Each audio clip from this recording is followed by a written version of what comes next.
Hi tears, vegetarian mutton பெரட்டல் பார்ப்போம் வாங்க. தேவையான பொருட்கள்: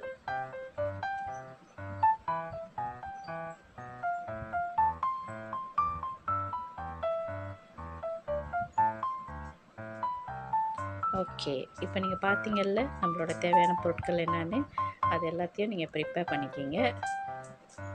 தென் தேவையான அளவு கொஞ்சம் எண்ணெய் ஊற்றிக்கிங்க.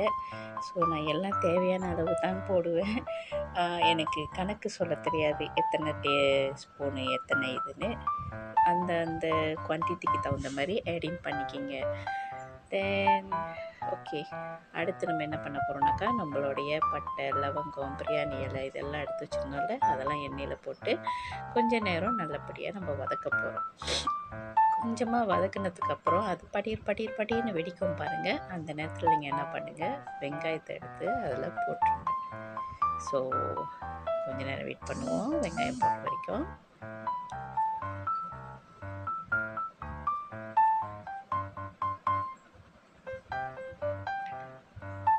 ஓகே, வெங்காயம் போட்டாச்சு. வெங்காயத்தை போட்டு நல்ல வெங்காயம் சிவந்து வர அளவுக்கு நீங்கள் கிண்டணும். ஓகே, நல்லா சிவந்து வர அளவுக்கு நம்ம இந்த வெங்காயத்தை நம்ம வந்து கிண்டி விட்டுக்கணும்.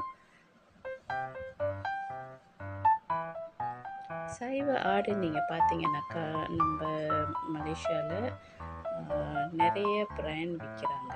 ஸோ நீங்கள் அதில் எந்த பிராண்ட் வேணாலும் போட்டுக்கலாம்.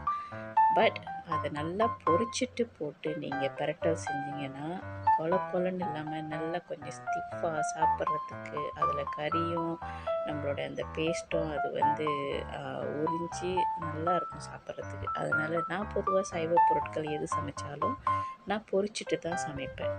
ஸோ பெருசாக இருந்துச்சுன்னா ஒரு 2 துண்டாவோ 3 துண்டாவோ நீங்கள் வெட்டிட்டு பொரிச்சிங்கனாக்கா உங்களுக்கு குவான்டிட்டி கொஞ்சம் நிறைய குவான்டிட்டியில் கிடைக்கும்.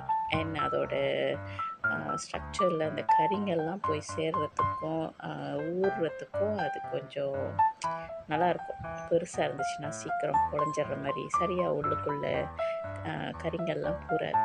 ஸோ ஓகே, வெங்காயம் கொஞ்சம் ப்ரௌனிஷ் ஆயிடுச்சு. ஸோ நம்ம இப்போ வந்து வெங்காயம் ப்ரௌனிஷ் ஆகிறதுக்கு வெயிட் பண்ணிகிட்ருக்கோம். இது முடிஞ்சு நம்ம என்ன பண்ண போகிறோம், தக்காளி போட போகிறோம். ஓகே டியர்ஸ், இதுக்கு நான் என்ன மசாலா வச்சுருக்கேன் நீங்கள் பார்த்தீங்கன்னா, சோப்பாக ஒரு டப்பாவில் மசாலா இருந்துச்சுல்ல. ஓகே, நான் இப்போ என்ன பண்ணுறேன்னா, வெங்காயத்தில் வந்து இஞ்சி பூண்டு அரைச்ச பேஸ்ட் நான் ஊற்றிட்டு நம்ம நல்லா அதை கிண்டி விட்டுக்கிறோம்.